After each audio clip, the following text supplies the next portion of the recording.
Welcome to How Can I Keep From Singing, a podcast that explores the power of singing together.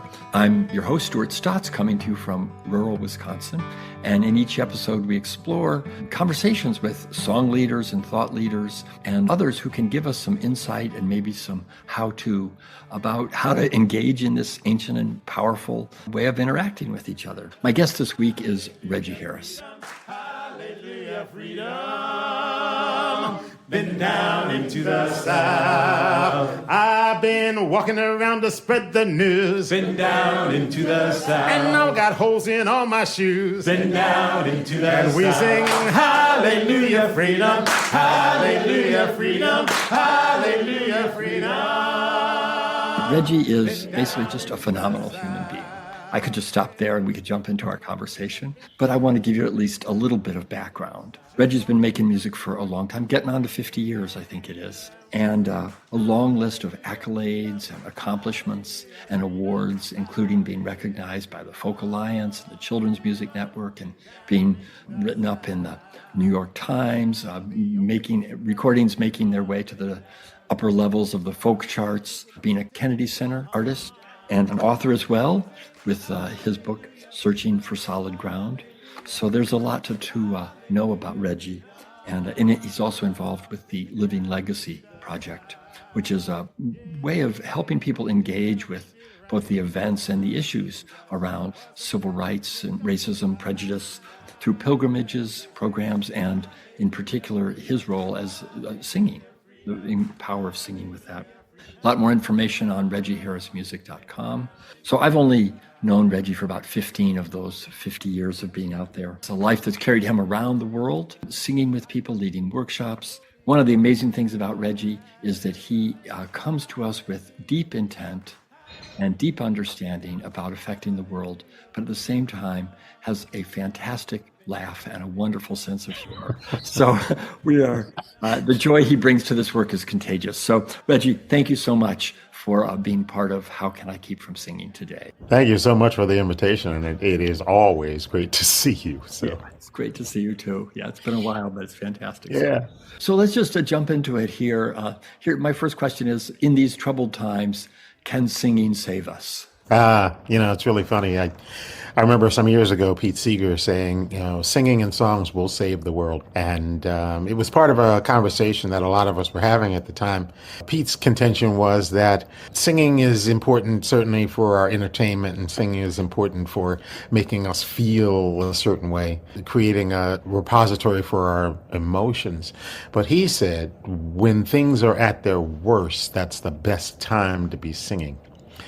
And I think about the community that I come from as a descendant of the Black migration and as a descendant of those who were in slavery in this country.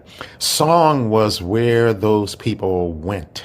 Spirituals rose out of the experience of people being in bondage. And that was not the first group that had centered their emotions and their sorrow and their desire for freedom in song, but certainly the folks who raised me up, as they say, they brought songs with them on that powerful journey, coming from wherever they were in the South, and my family settling in Pennsylvania and Philadelphia. And all around me as a child, song was present, deeply present. And of course, in those days, as kids, we didn't have any sense of why they sang so much. But song held the communities together. It built new connections. And then in those moments when nothing else could speak to the agony and the pain in your life, song did. So when the Civil Rights Movement came about, of course, those people knew that to endure all of the obstacles and the tribulations of dealing with racism and, Jim Crow and unemployment and lack of housing and everything that affects all human beings. It wasn't just African Americans. They knew that they needed to put song into the middle of their movement. So those songs, I always say, it crept into my bones so that when I grew older and suddenly found that I needed them, they just resonated. So yeah, it's a. I don't remember a time when music wasn't part of my very existence in every possible way, and my journey over the years has been to find ways to share that with other people. I'm forgetting who it was, but someone talked about being vaccinated, which I understand is a loaded word these days. Um, but vaccinated with songs as a child that would Yeah, then be useful later in life, right? You yeah. have songs, as you say, in your bones, and I think you're very fortunate in that aspect of your life to Oh, be raised oh. with that. So Reggie, we've got on the one hand we have the song, right, Hmm. itself, and but I'm particularly interested in the experience of singing together. In some ways, the song does matter somewhat, Hmm. but what really matters in what I'm thinking about, and this is this experience of singing together, the power, the community, which I'm sure you experienced both then and in your work now. Could you talk a little bit about that experience? One of my favorite ways to explain it is for Bernice Johnson Reagan, founder of Sweet Honey in the Rock. In one of her interviews, she said, "Songs make things possible that seem impossible, but that only happens because we hear the song and we feel the song." So the singing is important, the song is important, but the real magic is that we sing together. We hear the voices of those around us, and that resonates into a space that is transformative. I remember growing up in my church in Philadelphia, and particularly on some afternoons, particularly first Sunday when we had communion, it was always in the afternoon, and we'd go home and have lunch after church service, and we'd come back. And the first 2.5 hours of our gathering in that church was singing. And there were any number of song leaders. People in the congregation would just strike up a song, and then the entire congregation would join them. And I just remember how that swell of voices just really just enveloped every part of your being. I can now, in my 70s, hear those voices. They are a constant reminder to me that I grew up in a community that was cohesive and that was responding to each other. And people honored each other's songs. And they just were there for the opportunity to sit. And between the songs, there would be silence. But no one was getting up and making a speech. So I think when I think about, for example, gatherings at marches and protests, I think often there are too many words. I think that the experience that we need, when we sing together, it opens a part of us, the vulnerability. I just remember a couple of things, and this has been a long time conversation I've been having with a number of song leaders. Where you enter that space, we all come from a different experience every day, whatever's going on in our lives. And when we enter a space with other people, often there's a sort of predisposed idea about where it is we're supposed to be or go. But everybody coming into the building or the room or the gathering isn't at the same place. We need space and time to acclimate, to allow our minds and our bodies to calm down. I think that's where a song leader has to also understand what song to introduce. The spirituals are so amazing because they kind of start out with the sorrow songs, acknowledging the things that aren't going well. And they acknowledge the pain that might be, and everybody in that building is not going to be in pain at the same level of pain, but at least it's an acknowledgement that we come from, disparate feelings, and you have a chance to sort of catch the vibe of, as in gatherings that have been recorded. I remember hearing a recording of Bessie Jones sitting with some people in a church in probably in Georgia. She just strikes up, "Sheep, sheep, don't you know the road?" And the voices that gather, they're not all in the same place. They know the chorus, "Yes, my Lord, I know the road." But some people aren't in a place where they can even sing that. And they come in with a hum. Mm-hmm.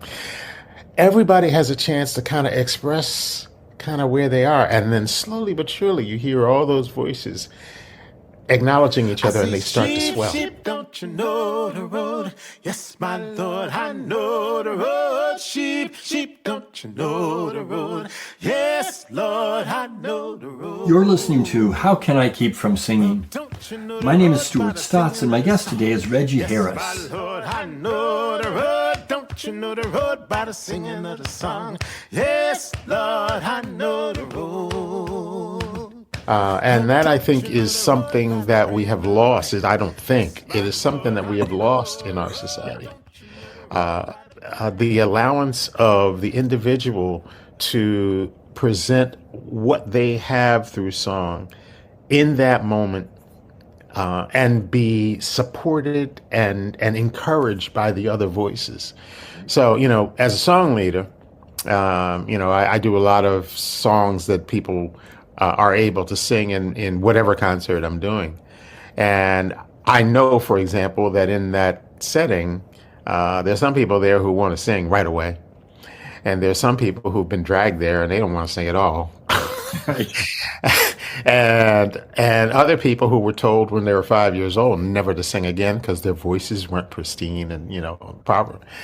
And so I look upon that opening of an opportunity as, in many ways, a healing, to encourage people, cajole them a little, but give them permission to use that voice that may be in any position of use.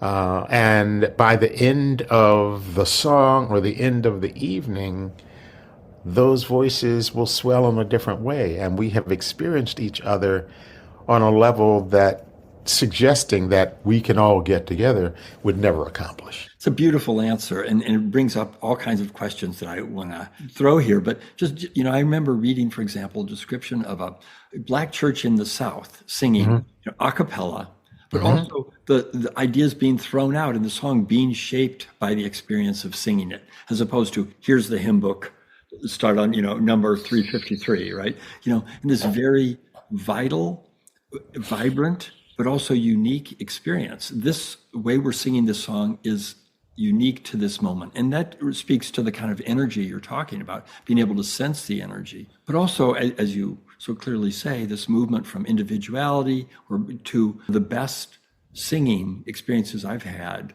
with a group is when I can only barely hear my own voice, because I'm part of this much larger thing. And that experience it's not just a metaphor. It's also sort of working kinesthetically in me and everybody around us. So you come from this great experience, as so few of us have, of having been raised in a singing environment. Now you, as a song leader, you're doing a concert or a workshop or wherever you might be, what are some of the considerations that, you have? And one, I think that you stated earlier, is not too many words, right? You want them by the second or third time through to feel confident that they can now sing out and not worry like he's going to change the words or that kind of thing. What other sorts of considerations do you have? First of all, the song leader has got to own the song. This song has to be something that is part of who you are. And they have to be aware of the disparate feelings that might be in the group that you're trying to lead. It's always important to remember that we are unique individuals and we are experiencing the world in our own particular way. So if you're going to try to bring a group of people together, first of all, if I come into this just assuming that everybody wants to sing, and it's not your job to figure out, you can't go around to everybody and say, so what's your experience of singing? Could you fill out this form? And yeah, but there are very subtle ways in which you can invite people into an experience. And I think the first thing is, yesterday I was leading a group at a church, a Unitarian church here in Ann Arbor. And the first hymn was something that I suggested, and it wasn't in a hymn book. I sang through it, the first chorus. And then I just said to everybody, so how new is it? Is this a new song? Raise your hand if this is a new song for you. And almost every hand went up, which I knew would happen because I knew that they hadn't sung this song before. But it's just an invitation. Now, they can see, they can feel that everybody's on the same plane. We're all learning something new. And I say, well, great. Now, I don't go into it and say, I really want you to sing this song, which is one of the things that drives me nuts whenever I see song leaders say, do you want to sing? Or, I mean, anything that suggests, it gives people an opportunity to say, no, I really don't want Right. to. Yes. And so I just say, okay, fine. So I'm going to teach you this song. I'm going to do it line by line. And here's the first line. And I sing the first line and invite them to sing it. And so I'm going to take them to an experience of the song. They've already heard it when I sang it. Now I'm going to take them to an experience. Very simple. But again, it's important that there not be so many words that you can't just learn it. And then I say, and don't worry about making a mistake, because you're going to make one. We're going to be fine by the end of this song because it's really easy to sing. And you prove that by having the song be easy to sing. Exactly, right. I mean, I remember working with teachers on doing songwriting, but also like, how do you sing with your kids? And these were not music teachers. This was just your average third grade teacher or something. And part of what it took me a little while to learn is you just have to sing the song with kids enough that everybody's comfortable. You can't just run through it once and say, okay, let's go, So it's just like any other activity. You have to work towards a level of comfort and mastery to be able then to be comfortable to move into the next phase. Your singers have to be confident that this person who's driving the bus is a good driver. Right, that you're holding them and you're not going to drop them. And right. Now let's do a key change, And that whole thing, when the first little shift happens, and they don't get a line right, you don't berate them and you don't make a big deal about it. You just say, oh, that didn't go well, did it? Okay, let's try that again. Try that again, yeah. We're all in this together. And I think everything that you're doing is saying that to them. And then they have the success of getting through it. I love to line out songs. I'm doing a Pete Seeger song. I say, one blue sky above us. And now they have one ocean lapping all ashore. So they hear the words. And now I'm watching them also. I'm looking into those eyes and seeing how comfortable they feel, they look. Are they looking around? I'm so grateful for the willingness of people to risk that I want to reward them with a really good feeling of success. And then just showing the confidence of knowing that, yes, you can do this. And if somebody's not singing, it's fine. We're just going to let you experience this as you are. But most often than not, we as human beings, we're all pack animals. We want to belong to this group. I mean, it is hugely vulnerable to sing for most of us. I mean, some of us have great song, a lot, voices or whatever, but for most of us, and to, acknowledge that, to treat that with care and let people sort of reclaim their voice. And again, we're talking, both metaphor and a sense of actually owning your voice.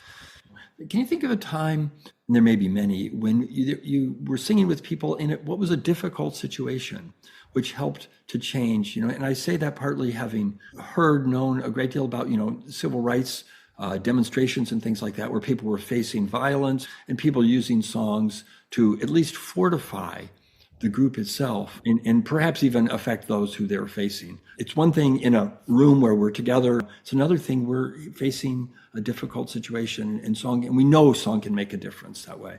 Wondering if you could just talk about that a little bit. Yeah, I think about leading singing at a protest or maybe even a memorial service, something that has happened and a group is deep into a feeling of death or fear. And getting people to, and I think in those, there are songs. I mean, the other thing about song leaders is that you have a repertoire of songs that cover a number of possible situations. Sometimes it's just a song that has one line. I love the story of Yara Allen, who works with Reverend William Barber. She is one of the people that he has come, and she sings for, maybe 20 minutes, a half an hour, depending on if he's late getting to missed the plane or whatever. She's singing at the place to get people ready to hear his message.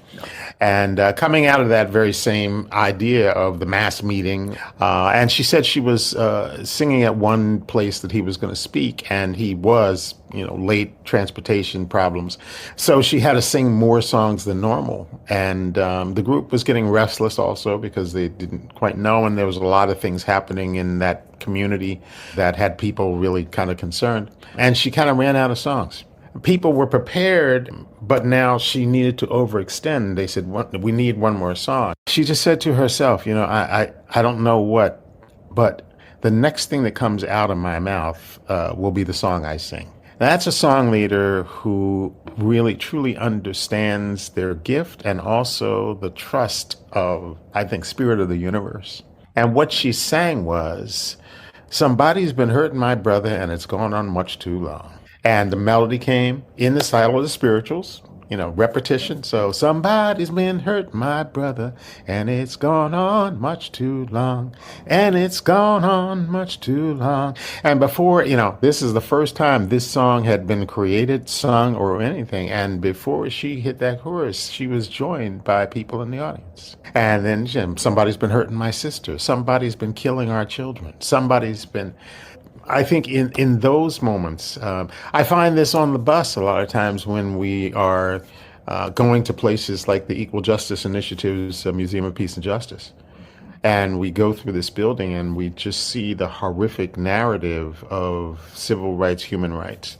And people come out of there just shaken tight, unable to find words to put on their emotions. And, I feel in those moments, my job as a song leader is to find a song that might quiet that anxiety and that reality of pain and injustice. And I might start singing a song like Guide My Feet while I run this race, which of course was a huge song in the civil rights movement that was sung before they went out to march across the Edmund Pettus Bridge, or before they went to the Birmingham Square where those kids were going to be fire hosed and had dogs set on them. The song leader has to understand the complexity moved into simplicity. And there are so many songs, I think, but it's about honoring the spirit of the moment. I think the other thing is, in those situations, we're not performers. And I think that's one of the places that I find difficult for most musicians to understand the difference between the missions. Right. Because as song leaders, we are actually ministers. We are people who understand that it's not about us being heard. It's about serving the needs of the group and allowing the group to understand that they are serving the needs for each other. I think that's, I heard a story the other day, somebody who had written a song for a rally, a rally about whatever I've written, and she'd written this song and she got there and she realized it wasn't the right song to play. And so she went to a song that she knew the group could sing, and sort of she had a little bit of her ego go. But this ability to respond to the moment is very different than here's my set list. I completely agree with everything you're saying about sort of sophisticated kinds of understandings that make this successful. At the same time, for someone who isn't going to get up there and sing in front of 500 people waiting for William Barber, and so on, what kinds of things can help people get over that first step, to take the courage, for example, somewhere to just sing with people? That's a big leap in our society, knowing how little we do sing together. That is why I think song circles, my friend Matt Watroba has been starting sings around the country. He'll find a library that, is willing to donate a Wednesday night. And so he'll go for a period of Wednesday nights and introduce and go around the circle. And I've done the same thing in some of the work that I do, and just explaining to people. First, usually they're very reluctant to actually lead a song, even if they know it and love it. So I think in that instance, finding a place where you feel good about the relationships that you have with the people there, it certainly lowers the risk. Perhaps the first time, maybe you sing it with a friend. Sing it with someone just to hear your voice in the room. I think the first thing is that you, as I said earlier, you have to kind of own the song. You know, you have to do like any performer does. You got to learn the song so that you know it cold. So you're not worried about all those things. You know, oh no, I can't remember the words. I don't like my voice. Well, most of us, when we hear Right, them, exactly. don't like our You sort of voice. have to get over that, you know? Yeah. And the only way you get over that is really to do it. I mean, perhaps it's about recording your voice and then listening to it and playing with it. But mostly, I think it's about understanding why it is that song means something to you and what it is, being clear about what it is you're trying to share Right. with the group. You might early on talk about that song before you sing it in some story that resonates with what others might feel. Because I think one of the things is we don't tell our stories enough. And I certainly don't mean to, tell a 25-minute story about, what happened to you on a particular day. But some bit of information that humanizes the moment and creates a relational bond between you, the song, and the group that you're working with. So your heroes, your people who led you in this way, there's sort of this whole community that you came out of, many, many names you could pull out of. But then you think about moving into sort of the more performing or, working as opposed to just we're singing together in church or something. Who are some people, it doesn't have to be one, some people that come to mind? Well, first person that comes to mind is Pete Seeger, who we share a great affinity for and also relationship with.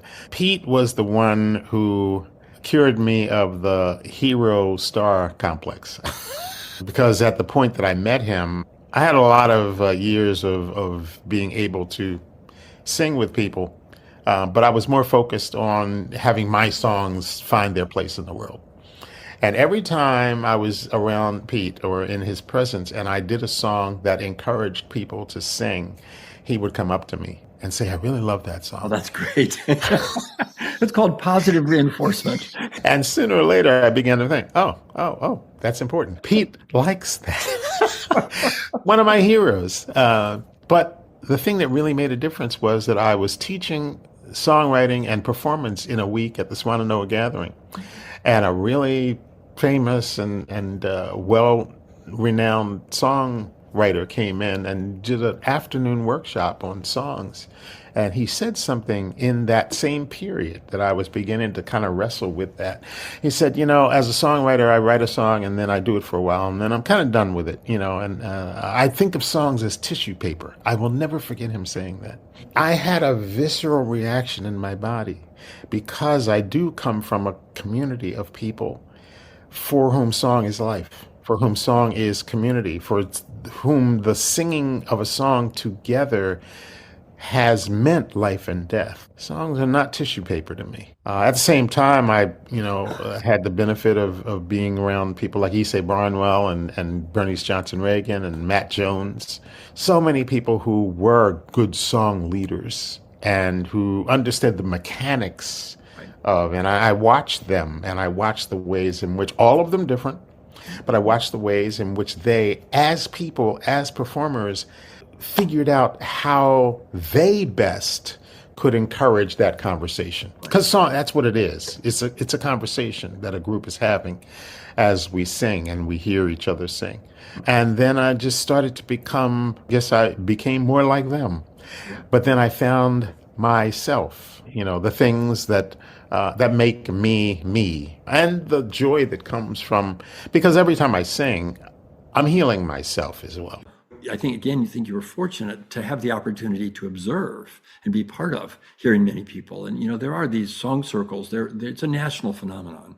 Yeah. There is a desire, and there's some here in this area as well. And people want to get together and sing and have that experience that we're talking about here today. Well, I just want to go back to the first thing that you asked me, which, will song save the world? I believe it will. I believe because it puts our hearts and our minds in a different place. And I think that as we find more people, more song leaders, the way that It's used in the world, obviously, is to highlight things. And most of the time, I mean that. They highlight things, advertisings, the making of money, the star system, all of those things. But at its very base, song is healing and song is transformational. So I think all of us who have discovered that in our lives, as we share that, we actually heal ourselves and we heal others, and that is how the world will change. Reggie, I'm just deeply grateful that you could be here today. Keep singing, keep doing the work, huh? Hey, every day's a new day. They must be the ones that made it through. God's got trouble. Who does to another dressed in black?